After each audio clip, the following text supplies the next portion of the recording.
благодаря президенту нашей страны, Владимиру Владимировичу Путину, который является главным защитником ислама не только в России, но и во всем мире.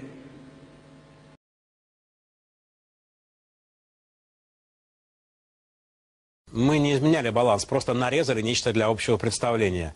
Смотрите и судите сами. Так называемые европейские патриоты против исламизации Старого Света идут маршем по центру Дрездена. Канцлера Германии они мечтают отправить в Сибирь, а президента России забрать в Берлин. Так что же это за люди с российскими флагами? Наша съемочная группа здесь с охраной, ведь сторонники антиисламского движения уже не раз агрессивно вели себя по отношению к прессе.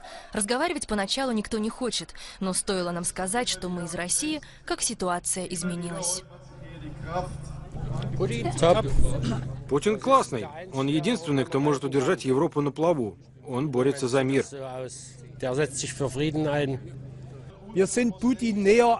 Путин нам ближе, чем Обама. Путин нам симпатичнее, потому что кажется более честным. Антиисламский курс движения Пегида поддерживают также некоторые русскоязычные жители Дрездена. А вы уже давно сюда приходите? Да, уже год. А сейчас вечером невозможно выходить, потому что пристают. Пристают. Ну да, конечно, вот эти приезжие. Правда, есть среди русскоязычных жителей Дрездена и другая точка зрения. Многие опасаются, что сами пострадают от антимигрантской политики, если Пегида когда-нибудь придет к власти.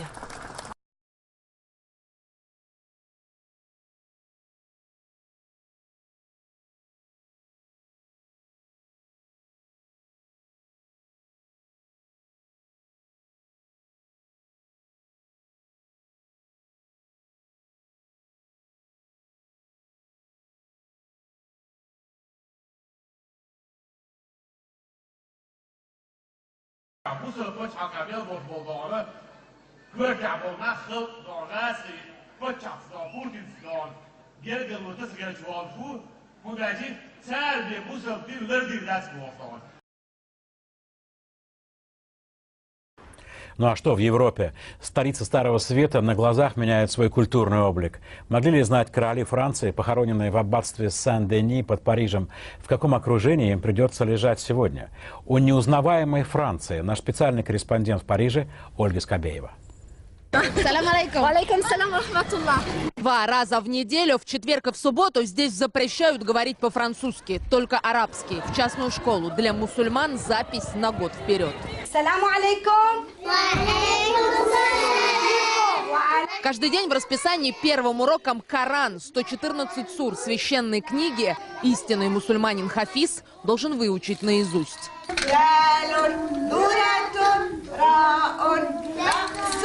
На стене рисунок Аиши. Ни мать, ни отец, ни друзья. Аллах в твоей жизни номер один. С 2 лет девочка из Марокко, и все ее 8 сестер носят чедру в семье Аиши и не пытались учить французский.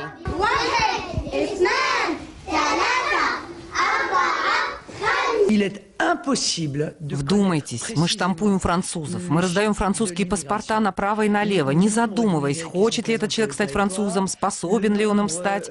Такими темпами мы станем мусульманской страной. Если вы не хотите, чтобы Франция закрыла свое лицо вуалью, мы должны остановить поток мигрантов, официально запретить въезд. Лидер французской оппозиционной партии «Национальный фронт» Марин Ле Пен рассказал, что думает по поводу отношений России и Европы. Как всегда, мнение позвучало громко, в том числе и потому, что оно вопреки новостному и политическому мейнстриму Старого Света.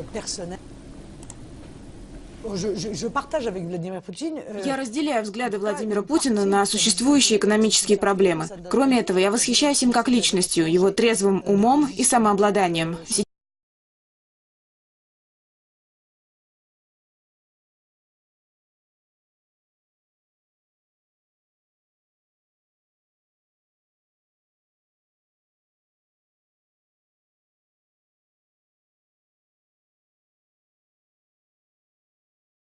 Und zwar über eine Reise der FPÖ-Politiker Johann Gudenus und Johannes Hübner. Die beiden berichteten ja nach einem Besuch beim tschetschenischen Präsidenten Ramsan Kadyrov, dass vor Ort, ich zitiere, Frieden und Ruhe herrschten. Und dass tschetschenische Flüchtlinge daher umgehend von Österreich in ihre Heimat zurückgeschickt werden könnten. Ein Befund, mit dem sie ziemlich allein dastehen, berichtet Zoran Dobric. Die FPÖ-Politiker Johannes Hübner und Johann Gudenus sind in tschetschenischen Fernsehnachrichten.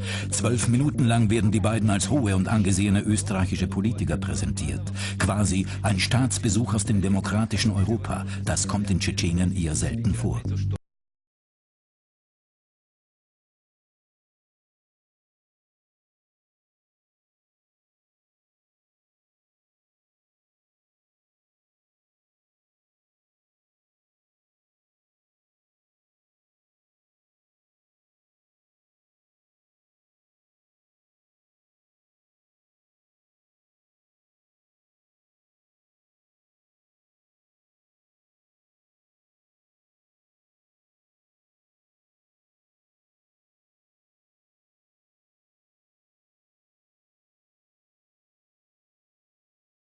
Немедленно отменить антироссийские санкции. Вот с таким заявлением выступил лидер одной из крупнейших австрийских партий Хайнц Кристиан Штрахе.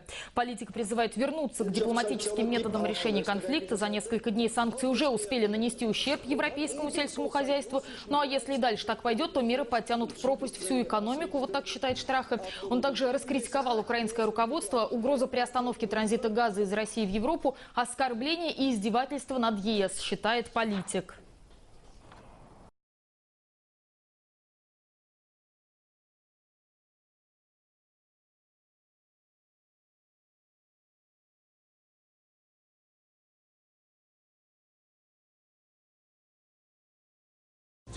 Скандалом закончилось появление двух мусульман на предвыборной встрече республиканского кандидата в президенты США Дональда Трампа со своими сторонниками в штате Южная Каролина. Сначала охранники вытолкали из зала под улюлюканье мусульманского мужчину Джибрила Хафа за то, что он выкрикнул слова «проблема не в исламе». Затем такая же участь постигла мусульманку Роуз Хамид, несмотря на то, что она не произнесла ни слова. Она была одета в хиджаб, на ее майке были написаны слова «Салям, я пришла с миром» и наклеена желтая звезда со словом «мусульманин». Дональд Трамп сделал исламофобию одной из центральных тем своей предвыборной кампании. В частности, он выступил с предложением ввести запрет на въезд мусульман на территорию Соединенных Штатов. You become president, you suspect that they're trying to build nuclear weapons, they're hiding it from the world. What action? Well, for one thing, you have to rely on Israel a little bit because they know more what's going on over there than we know. And, you know, I have so many friends, Jewish friends, and they've supported Obama. They are so disgusted. They can't understand what happened, what went wrong. I think that President Obama has been the worst thing that's ever happened, Sean, to Israel. The worst thing. I don't understand it. And well, let me follow up because and Netanyahu is a good guy. I mean, I have never seen. He was so stressed. He couldn't make his point. A lot was made over the issue when you said that you would be neutral in the Israeli-Palestinian conflict, but you do see that Israel is the victim. Yes, in this. I'm a great friend of Israel. I was the Grand Marshal of the Israeli Day Parade. I was the Grand Marshal of the Israeli Day Parade. I have so many friends. In fact, one of my great friends, where's Jared, my son-in-law? Where is he? My son-in-law is Jewish. And he's fantastic, a very successful guy in New York real estate. Expecting a baby any day. And they're going to have, Ivanka's going to have a baby over the next week or so. And Что вы думаете о Дональде Трампе? Ну, он яркий очень человек, талантливый, без всяких сомнений. Но это не наше дело определять его достоинство, это дело избирателей в Соединенных Штатах. Но он абсолютный лидер, мы сегодня видим, президентской гонки. Он говорит о том, что хочет перейти к другому уровню отношений, более плотному, глубокому уровню отношений с Россией. Ну, разве мы можем это не приветствовать? Конечно, мы это приветствуем. Все, что...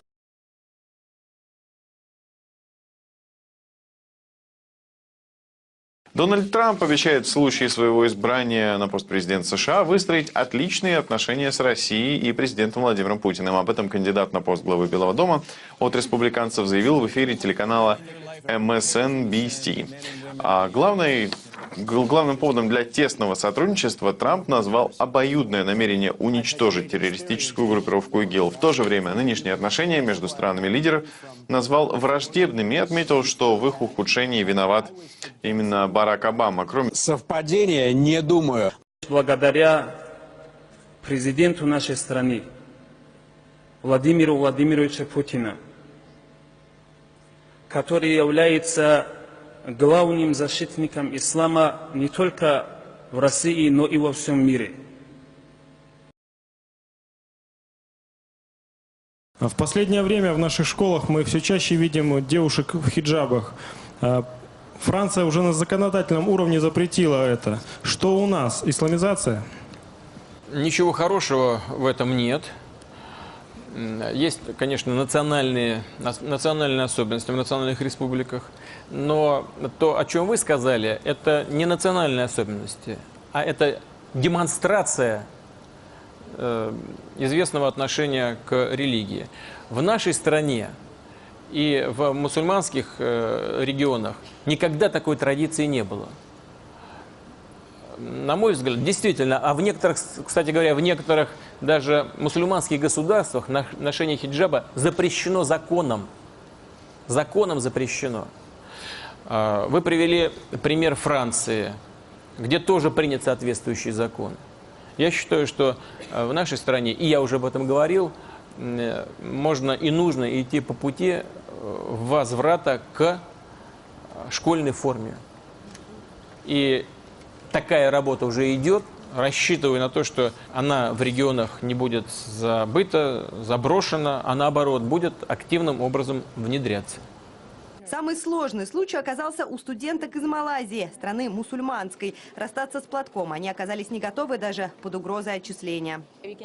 Мы не можем снять хиджаб и просто надеть шапочку. Это против нашей религии. И дело ведь не только в исламе. Платок – часть нашей культуры, которую мы очень уважаем. За скорой помощью студентки обратились в посольство Малайзии и Российский совет муфтиев. Там обещали помочь договориться. Может быть, стоит рассмотреть ту форму шапочки, которая была бы специально продумана и учитывала бы права именно девушек, женщин, мусульманок. Оденьте хиджаб, оденьте сверху белую шапочку. Посмотрите, что будет. Компромиссом не готов, скандалов не боится. Для Андрея Камкина белая шапочка стала символом борьбы за светлый образ врача и светский статус вуза. Так что мусульманкам второго меда до 1 ноября придется сделать окончательный выбор. Или отказаться от хиджаба, или перевестись в другой вуз. Например,